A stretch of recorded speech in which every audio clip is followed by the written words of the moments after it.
Hey, what's up everybody? It's Lids, and we're back for some more Gwent, and today we're going to be playing the new Trial of the Grasses seasonal event, which is an alternate game mode in which every unit that appears on the board gets damaged by 2 and then gets boosted by 4, whereas if it's a Witcher, it only gets boosted by 4. That means that weak cards with 2 or less strength might get immediately destroyed, whereas Witchers could get quite strong. So let's take a look at today's deck. So because Witchers will be quite strong in this seasonal event, we're going to go with a Witcher-themed Northern Realms deck here. Our leader ability will be Royal Inspiration, and then the first card of the deck will be Erland of Larvik, which will boost all units in our deck by 1, giving us a fair bit of carryover, and then if we have 3 or fewer cards in our hand, he will also gain immunity, meaning that he can't get targeted by any abilities, and we can activate his order to remove all those boosts from the cards in our deck, and instead apply them to him. So, interesting decision there as to whether you want to activate that order and focus on winning the current round, or if you'd rather keep all those units in your deck boosted and focus on winning future rounds. Next we have Geralt Yrden to reset a row. This is a strong defensive card. Next we have Vesemir Mentor, which will boost all Witchers on the board by 1, and because just about every unit in this deck is a Witcher, that could be quite huge. And then if we have 5 or fewer cards in our hand, we'll boost all the Witchers in our hand and deck as well, which will also be a lot of cards. Next we have Eskel Pathfinder, which if we play him in the melee row, will get boosted by 1 at the end of our turn, and starts off with 6 strength, and will get boosted by 4 in this seasonal event to start off with, so he's going to be quite strong for us. Next we have Keldar, and if we resupply, meaning if we play a Warfare card, then we will spawn a Witcher student in the row, whereas if we have 4 or fewer cards in our hand at the end of our turn, we'll spawn a Witcher student in our row. And because any card entering the playing field gets the effects of the Trial of the Grasses, where it gets damaged by 2 and boosted by 4, or if it's a Witcher, only gets boosted by 4, that means that even the units that we spawn will also get that to happen to them. So these Witcher students will become 6 strength tokens, which if we're making those at the end of every turn without even playing any cards, that's pretty big. Next we have Kaer Seren, which is the Northern Realms location, which allows us to spawn a Griffin Witcher of some variety, so we can tailor that to the specific situation, and we'll talk more about these cards later on. It also has an order ability to boost a unit in our deck by 3, so another way to get a little bit of carryover. Next we have Yrden of Ulivo, which is one of, if not the only, non-Witcher in this deck, and the first time we spawn a unit on each turn, we will spawn an additional 1 strength copy of that unit in the given row that we play Yrden of Ulivo. And the reason why we have this card in our deck is because we have several ways to spawn Witcher students. Now, they'll usually start off as 2 strength units, in this case just 1 strength units, but they will still get boosted by 4, in which case getting 5 strength units whenever we spawn a unit is not bad. Next we have Leo, who gets boosted by 1 for every Witcher we control, so if we play him relatively late on in a round, we should have lots of Witchers out there, and he'll get boosted by a lot. Next we have Eskel, Vesemir, and Lambert, and when we play them, and we have 4 or fewer cards in our hand, we will summon the other cards from our deck onto the playing field, and they will all get boosted by 4 in this seasonal event, making this a pretty big play. Next we have Coen, and when we activate Coen's order ability, he will boost all other units equal to Coen's power by the amount that Coen is boosted. This does include opposing units as well, so we need to be careful of that. We also don't have a ton of ways to boost cards in this deck here. Not your typical Northern Realms deck in that way, although, of course, Coen will get boosted by 4 whenever we play him in this seasonal event, so there is, at the very least, that. Next, we have Reinforcements, which allows us to spawn and play a base copy of another Bronze allied unit, and we'll use this to create other copies of Bronze Witchers. Next, we have Selective Mutation, which is another way of spawning in those Witcher students, which, as we were saying before, are reasonably strong in this seasonal event, and also allows us to pick a specific card from our deck and put it in our hand as long as it has Adrenaline. Next we have Berengar, who has 9 base strength, but at the end of our turn, if he is the only Witcher in a row, then he gets destroyed. But since we have so many Witchers, very likely that he will have other Witchers to accompany him.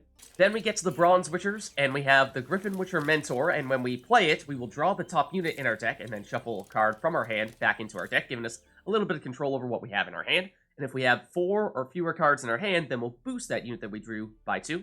Next we have the Griffin Witcher, and when we play it in the melee row, we can damage an enemy unit by 1 every turn. If we have 3 or fewer cards in our hand, then at the end of our turn we will damage a random enemy unit by 3, and then this unit will lock itself.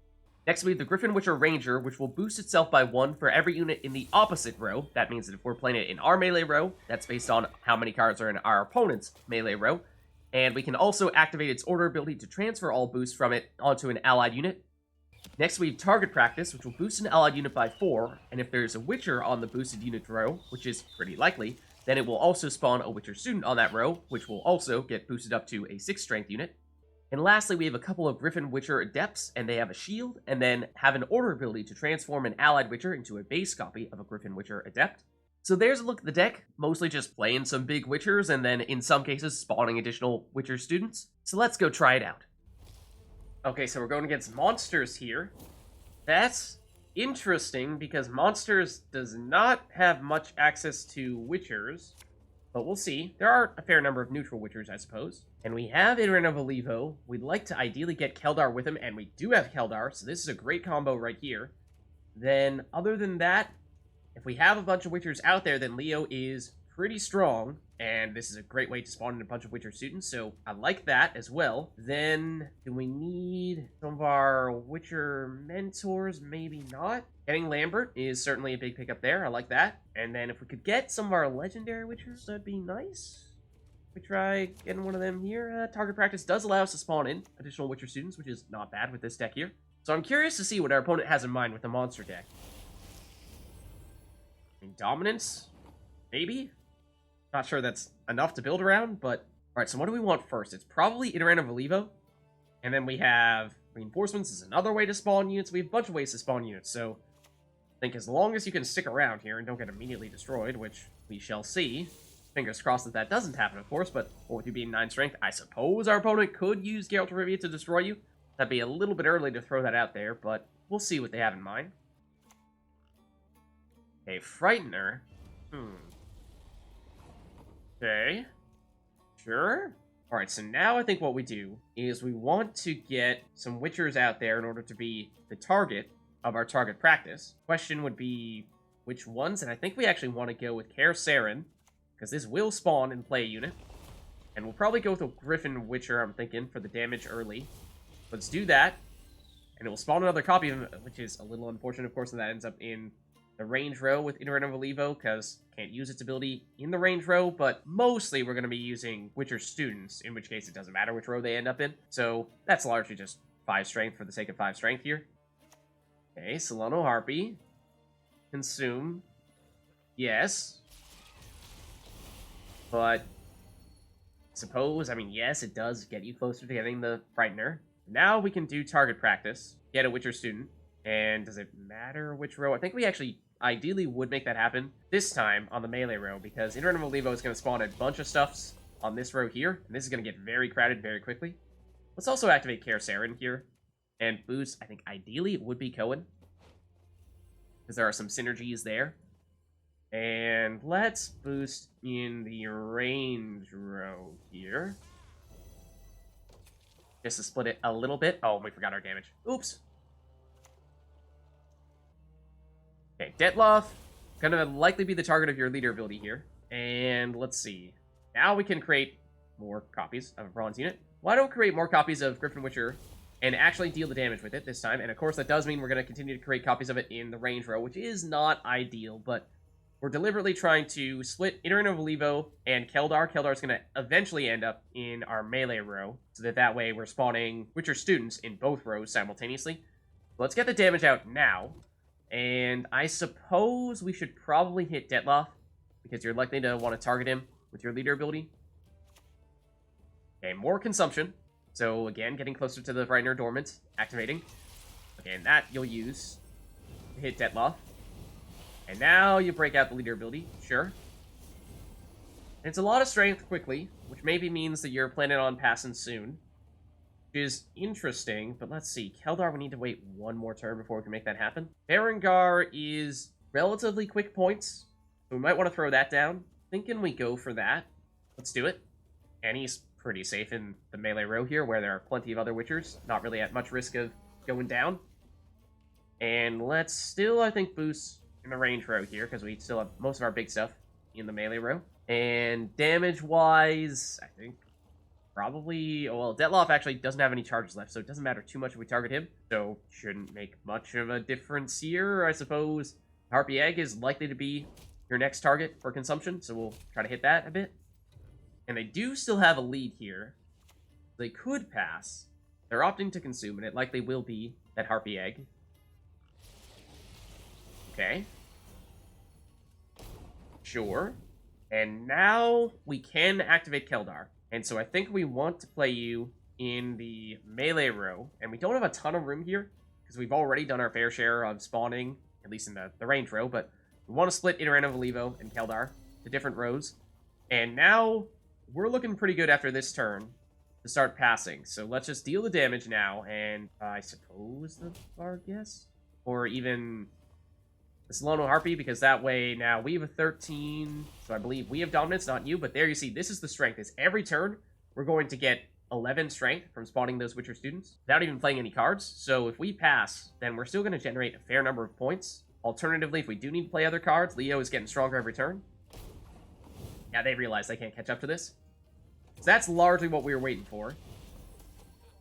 So we'll take round 1 based off that, and we're on even cards here. That's looking good. Well, we drew into some big cards here as well. We have Erland of Larvik and Vesemir Mentor, which will boost just about every card in our deck. So I'm liking that a lot. Target practice is no longer terribly valuable to us because we've done much of our spawning synergies already, so I think we try to get rid of you. Geralt Yrden is potentially quite big, so I'm liking this a lot. We get greedy and try to switch out a Griffin Witcher Adept or Griffin Witcher Ranger, maybe. Let's just see what our alternatives would be. Don't want either of you. Coen or Eskel Pathfinder would probably be the best, or even Selective Mutation. It is a little greedy. We do get Vesemir, which is certainly less than ideal, but because we don't necessarily need to win this round, I think we'll just pass a little bit early and not force ourselves into playing either of these two. So that's one of the reasons why I was willing to take a little bit of a risk there. Let's see. We don't yet want to play Vesemir Mentor, as it will not trigger his adrenaline. Ooh, we're actually in a bit of a bind here for our first play, because Leo obviously doesn't have any Witchers to boost himself with. Erland of Larvik, we could play you. You wouldn't have immunity, but if we're just looking for the carryover, then that's probably still fine. I'm thinking we might actually go with you here, and you could make the case that we should in fact activate that ability there, the order, and get a bunch of strength off you, and use that to try to win this round. But I'm kind of thinking we're going to go for the carryover. We'll see. We can force them to play one of their best cards, and potentially use some leader ability charges, as they're going to do now. Then maybe that's all we need to do here. Let's force a big play, and then if we go with Vesemir Mentor, then we can get more carryover, because now his Adrenaline 5 will trigger. So I think if we do this, we'll play you in the melee row to just split things up a little bit here. There you see, every card getting big now, and we do have a lead, so we're at least forcing our opponent to play another card here. And we have a little ace up our sleeve of being able to trigger Erland of Larvik's ability whenever we'd like to. Let's see. Fuka has thrived the triggers on us if we play anything bigger than a 7, which is likely to happen. But I'm tempted to pass here and lean on the carryover that we've generated from Vesemir Mentor and Erland of Larvik. Of course, we are still on even cards, so you can make the case that we should play more here. Griffin Witcher Ranger is maybe the only card here, though, that I'd be willing to play, because these other ones would be playing in less than ideal circumstances. Vesemir and Lambert, like we were saying, we don't want to have them both in our hands simultaneously. Geralt Yrden, we have a little bit of resetting to do, not a ton. So, and Leo, we'd like to have more Witchers out there. So let's play Griffin Witcher Ranger. We'll play him in the range row where we'll get boosted a little bit. But it will trigger the Thrive over there from the Fuka. Is another reason why we don't love continuing to play here. It does, at the very least, continue to force our opponent to play more cards. And they're under a lot of pressure here to play big cards like the Kaer Seren, because they know they have to win this round.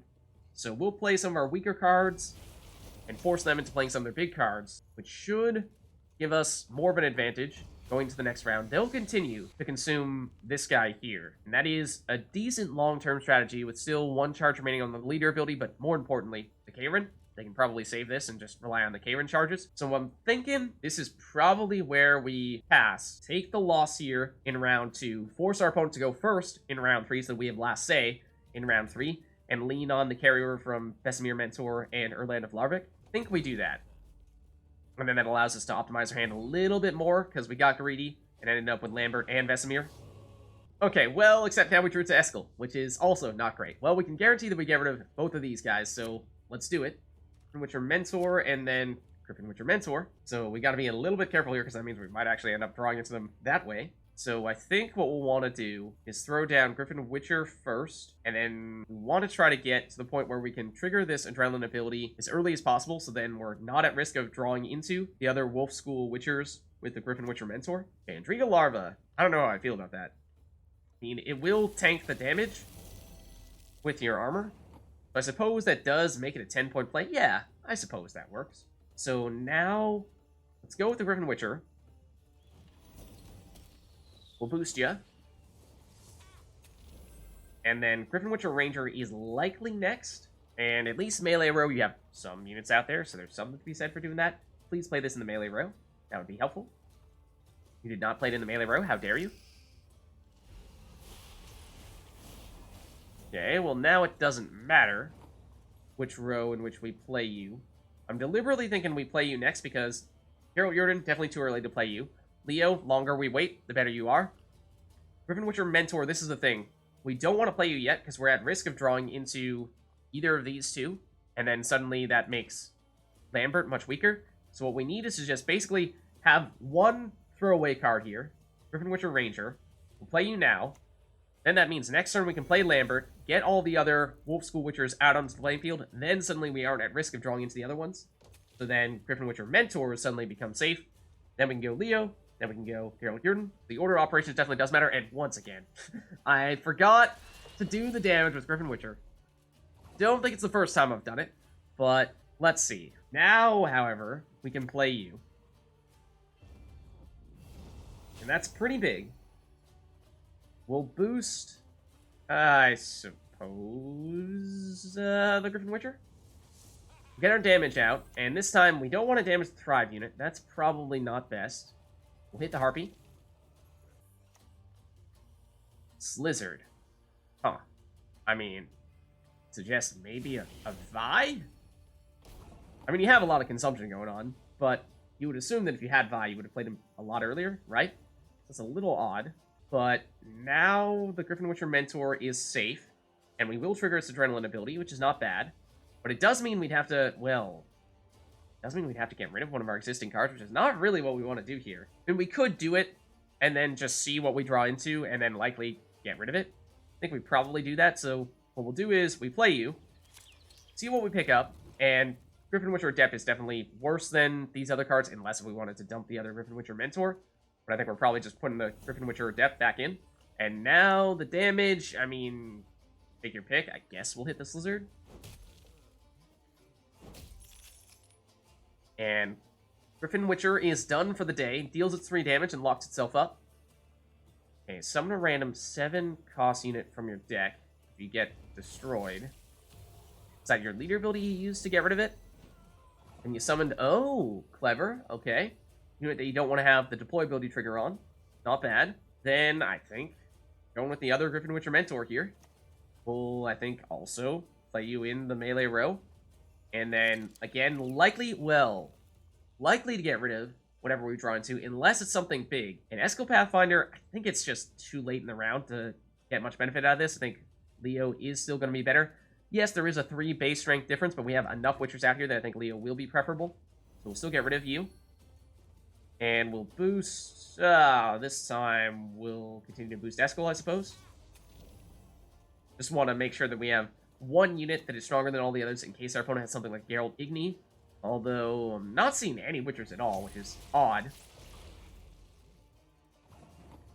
So I'm thinking now we go for Leo, and then would have been Geralt Yrden, but our opponent realizes they can't catch us. So, a little bit odd. You would have thought that we'd see, primarily, Witcher cards from our opponent, but that time they went for no Witchers at all. Okay, so we'll be playing Northern Realms, and we will go first. And we have one of the various Wolf School Witchers, so that looks fine. Vesemir Mentor is big to have that in round 1, because that'll give us some carryover, so I like that. Eskel Pathfinder is also a big play, particularly early on in a round. Keldar, we'd like to combine you with, ideally, Idarran of Ulivo, which we obviously don't have right now. What if we, say, got rid of a Griffin Witcher Ranger? Yeah, we don't want to get Lambert plus Vesemir, so that means we definitely need to dump you.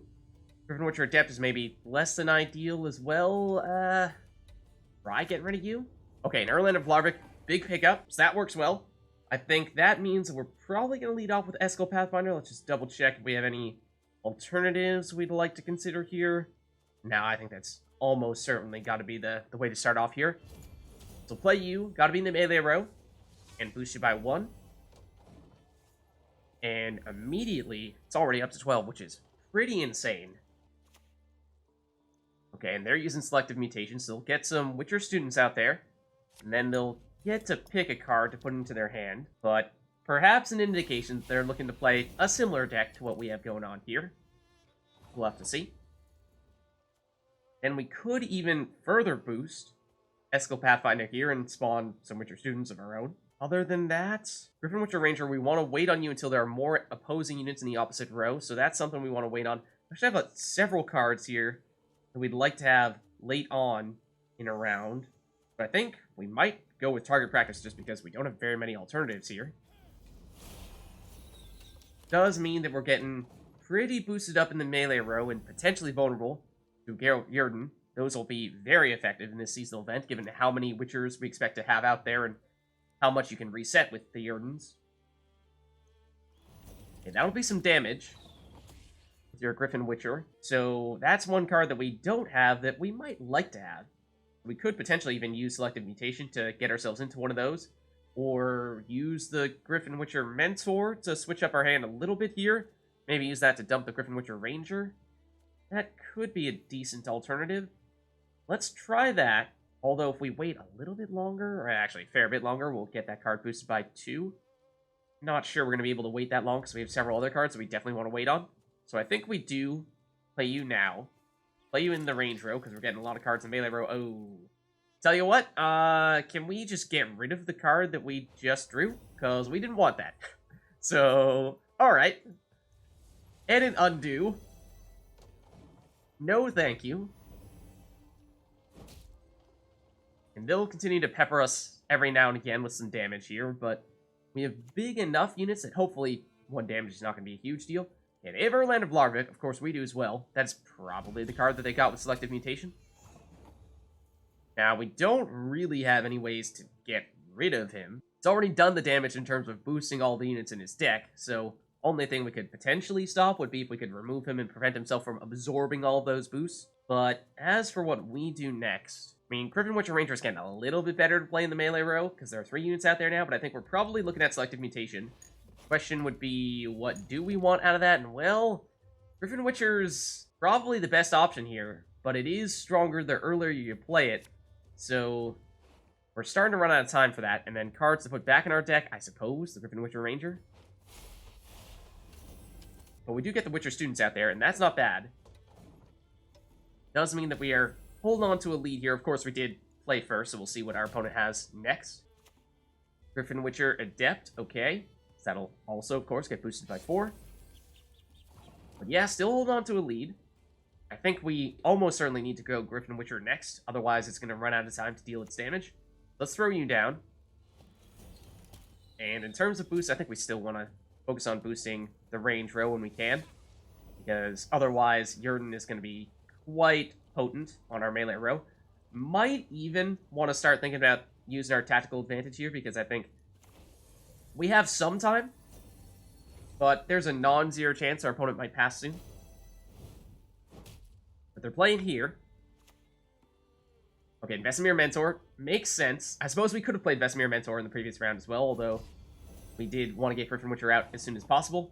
This would probably mean that Vesemir Mentor is coming next, and or Erland of Larvik of our own. So, the thing about their Erland of Larvik is, of course, if we pass, then they're just one click of a button away from winning this round, because that's the benefit of having Erland of Larvik. So I think maybe for now, what we want to do, we want to get our Vesemir Mentor out there, give us some carryover, and if they want to try to win this round with Erland of Larvik immediately in the next round, then so be it. We might even play our own. But let's go with you next. So that will boost everyone. And then Griffin Witcher damage someone. Couldn't really matter who. And they're using Geralt of Rivia, which was a card that I considered putting in this deck. Because, yes, sure, there are some big cards out there, and they did just destroy a very big card of ours. However, there are so many cards. Every card, almost every card, is going to be 9 strength or higher. So it felt like Geralt Yrden was just going to be so much more effective. So we could throw down Erland of Larvik, and now, after they got rid of their Geralt of Rivia, they probably don't have any ways to get rid of him. So it is a little bit tempting. Vesemir could also be a way of getting a bunch of units out there quickly. You would trigger your adrenaline either of these two at this stage, so I think we play Erland of Larvik and get some carryover at the very least, because at the moment our opponent is leading. Let's play you in the range row, I think. And we can't boost you, because you are immune now. Let's also deal some damages. But yeah, this way, even if our opponent passes early, then we can still, between Vesemir Mentor and Erland of Larvik, have a decent amount of boosts in our deck. Of course, they've done the same thing. So this will be interesting to see how this plays out long term. But they're still playing here. They're going Decoy. Oh.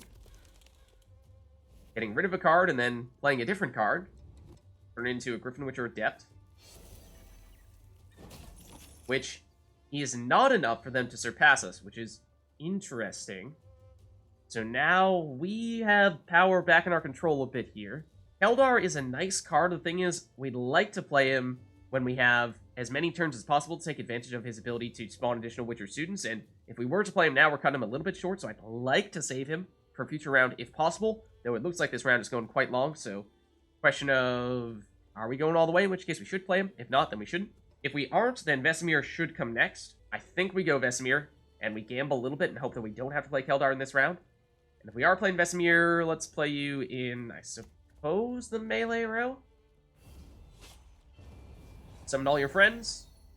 That gives us a pretty big lead here. I think there's certainly a non-zero chance our opponent will pass now. But if they wanted to, they could, of course, activate their Erland of Larvik ability, and that would give them a lot. Or they do exactly the same thing we did. But as we were saying before, we did have a slight lead. And we will still have a slight lead unless they activate any of their order abilities. But they do have Last Say, which is dangerous. Because we went first, that means that if we were to try to take it a little bit easy and either pass early or not activate Erland of Larvik's ability, then they could turn around on their next turn and do what we decided not to do and take round one. Now, Erland of Larvik, if we don't activate his ability, means that we'd have additional boosts in our deck that our opponent wouldn't have, so that's not the end of the world if they choose to go that route. Let's see. We have Keldar, which, as I was saying, I'd like to save him if possible, which would mean Leo would come next, and... oof. Okay, we'll throw him down. We'll get boosted by a lot. And then throw our boost in the melee row, I think, because Leo's pretty big here. And then I'd like to not have to use Erland of Larvik's ability here. But I think if we pass on it now, then our opponent is almost certainly willing to go the full length of this round one, play every card, and force us to play Keldar, which is less than ideal. Let's see what they do here. So Griffin Witcher Mentor. They'll draw a card, get rid of a card. So this is the quandary that we find ourselves in right now. We have a somewhat sizable lead here. However, if we pass right now, our opponent activates Erland of Larvik's ability and plays their last card, and they can almost certainly win round one. Alternatively, we can play Keldar and even activate our own Erland of Larvik ability. We can probably win round one, but it's less than ideal for Keldar. Suppose we still go for it. I mean... like I said, I didn't want it to come to that, but I think we have to.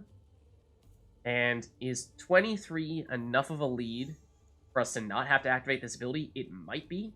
We will still get the chance to spawn a Witcher student at the end of this round, and that will give us 6 strength, in which case we'd have an even larger lead. I think we take that risk. Because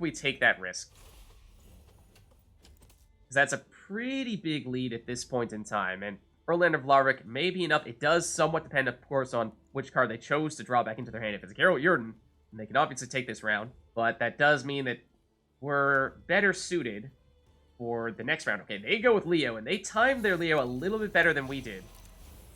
Okay, they go the leader ability route. That will mean that they can take round one. Their leader ability is more of a one-time use kind of thing, rather than ours, which is more long-term. So, I suppose we can live with that. Okay, and we got Kaer Seren, which is not bad for this round here, so I think we'll stick with that. Griffin Witcher Mentor, not sure either of these are really the cards we're looking for on this occasion. We're looking for something a little bit quicker than that. And, well, Yrden of Ulivo would have been great with Keldar, but we, of course, got rid of Keldar. Berengar is a little dangerous because we don't have many cards. There's a chance we won't have Witchers out there to go with him. I think we try getting rid of you. Get a Griffin Witcher, which is immediately going to trigger its Adrenaline 3 ability. Think that's probably still fine, because our opponent will go first here. They may instantly pass, in which case we'll probably throw Kaer Seren down there, because it does have resilience. Which, well, is interesting, because that means it will stay out there, but it would take us an additional turn to activate the order ability, so it's not actually going to do much for us in just one turn. So that was maybe a bit of a trap, to tell you the truth. I suppose we'll go with the Griffin Witcher Mentor, because probably our weakest card that we have right now. And we do get Yrden of Ulivo, and we could dump Kaer Seren. That gives us a little bit more control over what we have going into the next round. And does mean that we will now be down one card for round 3. So that's the danger. We also go first in round 3, which is certainly less than ideal. And perhaps, for that reason, we should have activated our leader ability, or rather, our ability on Erland of Larvik in round 1 to give ourselves a little bit more boost. Of course, our opponent could have, in response, activated their own Erland of Larvik ability, which I don't think they did. But let's see. Now, maybe there'll be enough units out there that Griffin Witcher Ranger can be okay, but I don't think it's going to be amazing. Then, Griffin Witcher Adept, also not going to be that big for us. We don't have many units, if any, to spawn, so Idarran of Ulivo is also a bit of a dead weight here, so this just isn't a very synergistic hand at the moment. Target practice does give us a way to spawn units for Idarran of Ulivo, so that's good. Maybe we try getting rid of you and another Griffin Witcher Ranger, which at least to start things off is not perfect. So I think we want to get Idarran of Ulivo out here first. And then we'll want to get a Witcher out there, maybe boost it, like Coen. And then with the target practice, we'll boost Coen, spawn in the Witcher students, and get additional ones with Idarran of Ulivo. That's really our best play here. And then, of course, Griffin Witcher is basically just going to immediately trigger its Adrenaline ability. It's going to deal the random 3 damage. And so it doesn't really matter when we play you in that case. And probably means that Griffin Witcher Ranger is going to be the last one we want to play to maximize the amount that it gets boosted. But this is going to be a tough one, for sure. Let's play you in the melee row. You're going to get up to a 9. We boost you with target practice, you'll be up to a 13. And then if we boost Yrden of Ulivo with, say, our leader ability... Just want to make sure that we aren't going to boost you at all. Okay. I think we're good here. So what we're going to do is we're going to use target practice on you. Then we're going to use leader ability on Yrden of Ulivo. Now we're going to activate Coen. That'll boost Yrden of Ulivo. It won't boost our opponent at all. So it gives Yrden of Ulivo an additional 10, which is certainly not bad. And there you see the additional Witcher student that we spawned. So next will probably be Griffin Witcher. Geralt Gwent means you can play Witcher from your deck, which is likely going to be Geralt Yrden to reset some of the units that we were just spawned in. No, it's Keldar. So this is the combo that we wanted to do in round 1, but we didn't have Yrden of Ulivo to make it happen. So that's going to be tough. In fact, enough for them to already catch up to us. So that is concerning. Let's play Griffin Witcher in the melee row. I think. Yeah, because then this is going to continue to get stronger every turn. Griffin Witcher Ranger, because you'll keep on spawning additional units in. Whereas this, it doesn't matter if we play it now or in the next turn. Okay, you have target practice, which is another way to spawn in more of the Witcher students. So another synergy that we were using. But all the stronger when you have Keldar as well, as we're seeing here, tons of Witcher students. Griffin Witcher Ranger, at this point, we're playing it in the melee row to take advantage of all the units you have out there, but this is not looking like it's going to be enough. We can throw on our leader ability here for good measure, but it's looking like we're going to fall a little bit short. And there we see that, for the most part, 2 fairly similar decks, in fact, very similar decks. Just that they got some of the combos that we were looking to get, but couldn't quite make happen, like, say, Yrden of Ulivo plus Keldar. And that means they take it here. So there's a look at a Witcher-themed Northern Realms Trial of the Grasses deck, and as time goes on, we'll experiment more with different factions and different cards. If you liked the video, then make sure to hit the like and subscribe button, and leave a comment down below to let me know which other cards and which other factions you'd like us to experiment with going forward. Thank you all for watching, and I'll catch you next time.